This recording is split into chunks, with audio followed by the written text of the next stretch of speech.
I'm going to talk about The Gap Cycle by Stephen R. Donaldson. This is a 5-book series that is science fiction, and probably the subgenre would be considered grimdark space opera. And this is a series that has a lot. There's a lot to take in with this. And I'm going to answer 2 questions today. I'm going to answer one question: was it worth it to read this series? I think any big series that is there's some mixed things in here. Answering that question is important. And I'm also going to answer that question based on the beginning of this series has some very horrific violence. Some of the worst things I've read anywhere, to use the abbreviation SA type of violence. And I want to answer that question too, because that might be a different answer. Was it worth it to endure all of the horrific things that happen early in this series? Was it worth it when I got to the end? So I want to answer those 2 questions in kind of the 2 different parts of this video.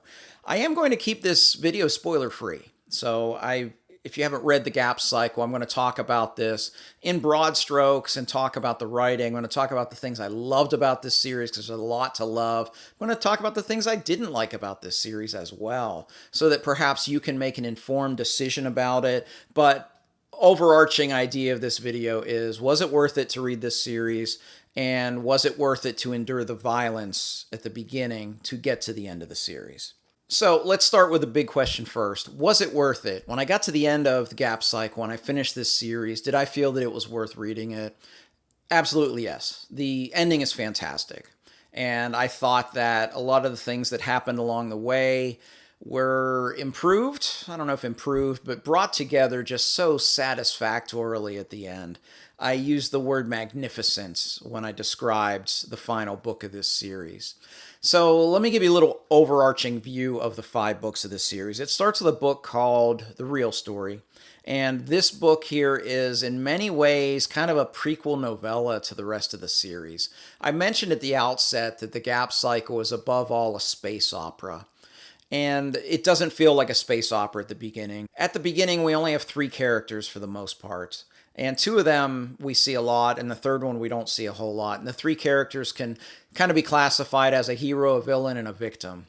And it's kind of a character study. In fact, the first book is the thinnest of all of them, just to compare it to the 5th book. But even beyond that, the later books have a very small font and typeset, and the first one does not. So in many ways, it feels like a long novella or very short novel that kind of is a prequel to the rest of this series.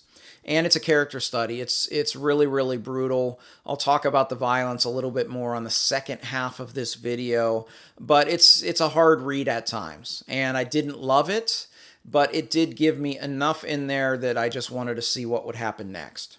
So the second book's called Forbidden Knowledge, and for me, this is where this really started to feel like a space opera, because most of this book takes place on a spaceship, and you get to meet the crew, and you get to meet all these different characters, and it started to feel like the kind of things that we love about the space opera. A crew on a journey in space, and you get to learn all about them.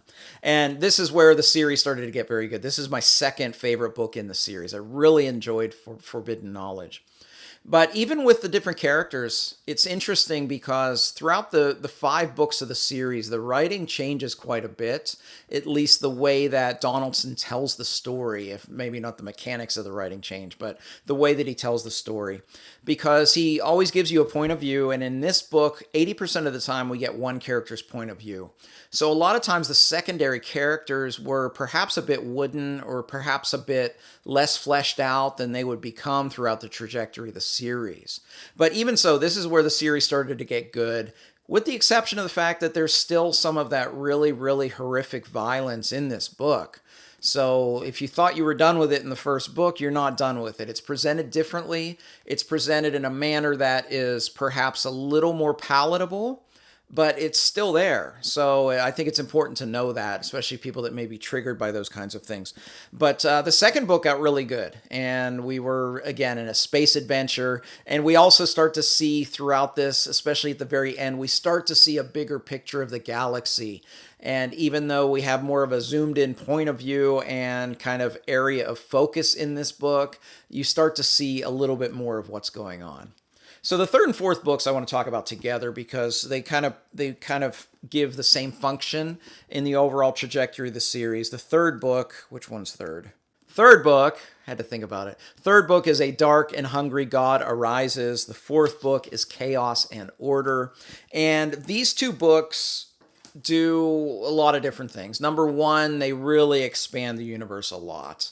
And you get kind of different areas of the universe, but you also get a lot of the bigger picture of what's going on, especially in kind of political terms. And a lot of that becomes really, really interesting, especially by the time you get to the very end of the series. So it starts to expand in that way. It also expands the characters and expands the point of view characters. So a lot of these smaller characters that we get to know in the second book, you get to learn more about them through various points of view. Some of the secondary characters that were just on the periphery or just introduced, you start to learn who they are throughout books 3 and 4. So I love that aspect of it. However, books 3 and 4 are just flat out bloated. The one thing I'd heard about Donaldson from a couple different sources, as I like watching YouTube and seeing people talk about different authors. And some of the things that I've heard as detractors for him as a writer is that the further he got into his career, kind of the more bloated his books became. And that's very true in these two volumes. Books 3 and 4 are definitely bloated. And there's kind of two to three ways that he does this that honestly, I think just a stronger editorial hand could have fixed it. He does this one thing that really honestly kind of annoyed me because it happened a lot, is that he will have an entire chapter of two characters talking. And what they're talking about is they're talking about events, usually on the other side of the galaxy, that they don't know what's going on, and they're guessing. And then you get to the end of the chapter and you realize that they still don't know what's going on. They're trying to guess what's going on. And you realize it honestly didn't serve a purpose.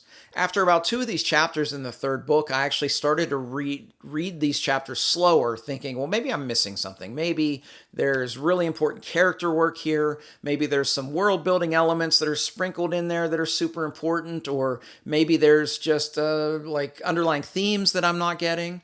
And I slowed down on these chapters, and I still came to the conclusion that they were just wasteful. And I just felt that they were very superfluous to the story because they just came full circle. Okay, we don't know what's going on. Let's talk about it for 30 pages. Oh, we still don't know what's going on. I honestly think about 100 pages could have been clipped from the third book that were chapters like that. Another thing that Donaldson does in there is he has these chapters where you'll get kind of a circular thing where, well, it's not really circular. You get one scene played out in this point of view, and then you get the next scene or the next chapter, and it's the same scene from a different point of view. So it backtracks. So sometimes this is great. This is one that's kind of, I would say, kind of mixed reception for me, is that sometimes when he does this, it really gave you a greater view of the scene because maybe this other character is in a different place and you understood it a lot more.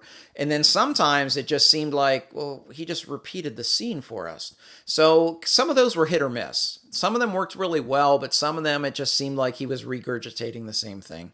And the third thing that kind of slows down these books too much is that he has these scenes where you're in a new point of view and new characters, and what they're doing is they're telling you what happened before. And they rarely summarize. In fact, I was so excited when I got to the fourth book around page 150 or 160. There was one of these where Donaldson summarized a scene in a paragraph instead of over multiple pages. And I thought about this, and it was almost like that he didn't trust his readers to remember what happened before, that he had to do a blow by blow and tell you everything over again. And I don't like when authors don't trust me. I'm very critical of Brandon Sanderson for that, how he's super repetitive with all of his things. So if I'm going to criticize Sanderson, even though Donaldson perhaps does it in a different manner, he still does it. And I feel that he just doesn't respect the reader in these instances where he's just constantly reviewing what happened. So those aspects really, for me, made the third book probably my least favorite in the entire series. The fourth book still has some of this, but he got away from it, thankfully. But those two books in general do feel almost like middle books in a series, which frankly they are. But the end of the fourth book sets up what is just incredible, the finish. This fifth book, This Day All Gods Die, is incredible. I said magnificent at the beginning of this video. I'm actually just incredibly impressed with what Donaldson pulled off in this final book. There's very little fat. There was maybe one chapter in there that I thought was a little extra in there, but for the most part, this just kept moving. It had the most point of views, and most of the time, these were the overlapping point of views where they did enhance the storytelling instead of just repeating the story. You got to see some incredible political intrigue that comes together in this last book rather. The characters expand because of the great point of views that you get in this. And in general, I always use the analogy, stuck the landing, like perfect landing in this one. This last book, not only does it make books 3 and 4, which again, I still feel are bloated. I still feel that could have been a lot of cuts made from an editorial standpoint. This made it worth it because this is such a strong conclusion. Not only was this a great conclusion of this book series, this is one of the best books I've read so far this year. I was just really blown away by the conclusion of this series. There were characters whose character arcs finished that I felt emotional and I didn't know that I'd connected to them and connected to their stories. And that's one of my favorite things in literature is when authors do that. Steven Erikson, Janny Wirtz, Justin Cronin are 3 authors that do that so well to me, where I don't feel like I'm connecting with a character and connecting with their story, and then I find myself emotional at the end of their story. So I was just really, really impressed with Donaldson's writing in this last volume. So again, to summarize the first part of this video, was the Gap Cycle worth it? Absolutely. Perfect ending. Great book series. You got to push through some things. You got to push through some really horrific violence at the beginning. You got to push through a little bit of bloat in the middle. But for me, the payoff was worth it 100%. So now for the second question, because this is something I thought about when I finished the fourth book. I was thinking back to someone who had recommended to me this series, or at least commented about this series, and they said it's brutal, but it's worth it. So I knew all along, like, I would be titling, Was It Worth It, for my review of this series. And I knew that that question had to be asked twice. It had to be asked about the series as a whole. Was it worth it? Was it worth reading it? But more importantly, or more kind of focused question, was it worth enduring the worst violence I've ever read on the page? Some violence that Donaldson said that he himself wrote it in a manner to make himself uncomfortable so that he knew his readers would be uncomfortable with it. Was it worth enduring all of that to get to the end? So this final book is 690 pages, and if I were to answer that question at page 600, the answer was no. If I were to answer that question at page 650, the answer was no. At the end of this book, I think the answer is yes. I was gobsmacked, I hate that word, but it fits, by the end of the character's journey who was the victim at the beginning. It really hit me hard, but in a cathartic way. And as much as I probably personally still would have preferred these horrific scenes been more fade to black or more minimized or less frequent in these first 2 books, it probably did add to kind of the empathy that I felt for this character throughout this book series. So that we get to the end of the journey of this character, it probably did hit me harder because of the horrific nature of having to experience it, and experiencing these scenes not only from that character's point of view, but from the perpetrator's point of view, which was in fact even worse. So I think it was worth it. Now, that said, I don't know if I will recommend this series personally to anybody. I'll probably point them to this video because I think the nature of the violence in this, the SA nature of the violence in this, is of a manner that I think it is personal, and it really depends on the person. To be honest, if I were watching this video, I would probably hear about that and I would probably say, no, I won't read this series, because I know I DNF'd a book a couple years ago. It's a highly praised book because there was a scene in the middle that was unfolding that was going to be a scene like this. And I just said, no, I'm not going to read that. So these are not topics that I generally like to read or explore in literature. But I felt it was handled well, especially by the end. I think the payoff is there. And I was shocked by that because, again, 40 pages from the end, I was thinking, man, this book is amazing. This series is amazing. But I don't know if it was worth it to endure what you had to endure in the first two books. And then at the end, I felt Donaldson pulled it off. I'm really, really impressed with what he was able to do at the end of this series. He doesn't reframe anything, but he does make the horrific nature of the early books worth it by the time that you get to the end. So in summary, this is a great book series. It's not without its flaws. It has the horrible trigger warnings at the beginning, which I'm sure turn a lot of people off from the series, and that's perfectly fine.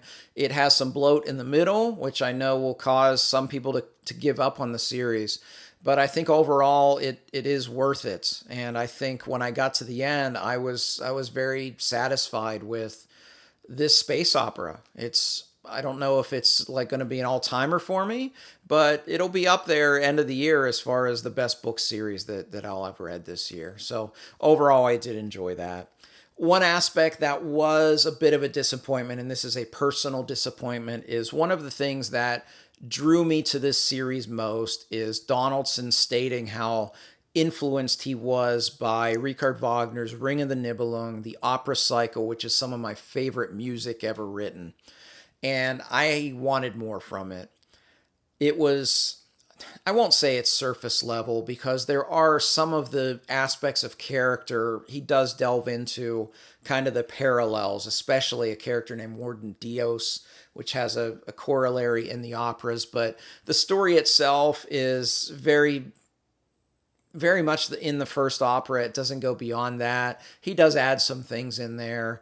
He does have some influences from the other operas, but it really didn't have as much in there. I didn't feel that the bones of the story were as deeply threaded with the opera cycle as much as I was led to believe at the beginning by Donaldson himself. In his epilogue of the first book, he even does a synopsis of the entire Ring of the Nibelung, and he doesn't really go those directions very much in the trajectory of the series.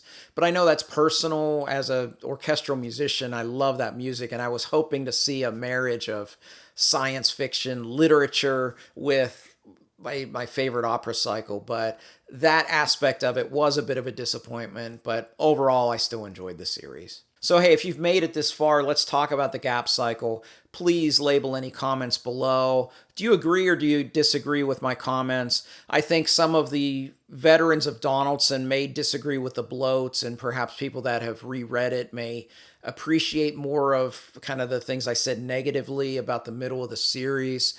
But I think overall, I am just curious to see what people think about this book series, because I know just reading the comment sections of my videos and Jonathan's videos and some others that I've seen, that people really do appreciate what Donaldson was able to pull off here, and I was really impressed by it. If you like this video, please like and subscribe. You can also find me on Twitter, Goodreads, and the Fireside Discord. I'd love to interact with you there. As always, thank you for watching. Until next time.